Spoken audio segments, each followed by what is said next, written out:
ഇന്ന് ഞങ്ങൾ Christmas tree ഉണ്ടാക്കാൻ പോവാം. ക്രിസ്മസ് ട്രീ എന്ന് പറയുമ്പോൾ വലിയ ക്രിസ്മസ് ട്രീ ഒന്നും അല്ല കേട്ടോ, ഒരു കുഞ്ഞു ക്രിസ്മസ് ട്രീ. പൈപ്പ് ക്ലീനേഴ്സ് വെച്ചാട്ടോ ഇതിപ്പം ഞങ്ങൾ ക്രിസ്മസ് ട്രീ ആക്കാൻ പോകണം. രണ്ടെണ്ണം എടുത്തിട്ട് ഇങ്ങനെ മടക്കണം, വീണ്ടും ഒന്നും കൂടെ മടക്കണം, വീണ്ടും മടക്കിയിട്ട് ഒരു ഈ പരുവത്തിലാക്കി വെക്കണം. മടക്കിൻ്റെ ഇവിടെ നിന്ന് ഇങ്ങനെ മുറിക്കാം.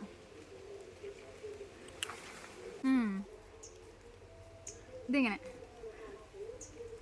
മുഴുവനും മുറിക്കണം. നമുക്ക് പുസ്തകത്തിൻ്റെ പുറം കവറ, അതൊന്ന് കുറച്ച് കട്ടിയുണ്ടാവും. നമ്മൾ സാധാ പേപ്പർ എടുക്കുന്നതിനേക്കാളും കട്ടിയുണ്ടാവും. അതിന് ഇതാ ഇങ്ങനെ റൗണ്ട് ചെയ്ത് കട്ട് ചെയ്ത് ലെവലാക്കുന്നുണ്ട്. ഇനി ഇത് ഒട്ടിക്കണം. പൈപ്പ് ക്ലീനേഴ്സ് രണ്ടറ്റവും കൂടെ ഇങ്ങനെ അമർത്തണം, ഇതുപോലെ ആക്കണം. അതായത് ഇപ്പോൾ നമ്മളിങ്ങനെ ഒട്ടിച്ചിട്ടുണ്ട്. ഇനി ഇതെല്ലാം വട്ടത്തിലും നമ്മളിതെല്ലാം ഇങ്ങനെ ഷേപ്പിൽ ഇങ്ങനെ ഒട്ടിച്ചെടുക്കണം.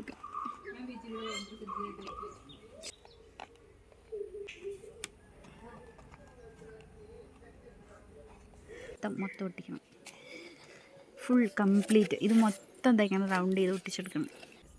അസിസ്റ്റൻസ് പണിയൊക്കെ എടുത്തു കഴിഞ്ഞപ്പോൾ എളുപ്പപ്പണിക്ക് ഞങ്ങളെ സഹായിക്കാൻ വന്നതാ. ശരിക്കും ഇതാണ് ഭംഗി, നല്ല രസമുണ്ട്. എൻ്റെ കുപ്പിക്ക് ഗ്ലാമർ കൂടുതലാന്ന് എനിക്കറിയാം. അഭിപ്രായം പറയുക. നിന്റെ അഭിപ്രായം എന്താ? എൻ്റെ അഭിപ്രായം അത് തന്നെയായിരിക്കും നല്ലത്. എന്തിനാലേ ട്രീ ഉണ്ടാക്കാൻ കൂടിയേ? ഡെക്കറേറ്റ് ചെയ്യാൻ. ഇതിനു വേണ്ടിയിട്ടാണ് ഇത്ര സമയം കാത്തിരുന്നത്. കുറച്ച് കൂടുതൽ എങ്ങനെയുണ്ട്? നക്ഷത്രമാക്കണോ? ആ വെച്ചോ. അങ്ങനെയാ. അതാണ് ഒട്ടിക്കണ്ട.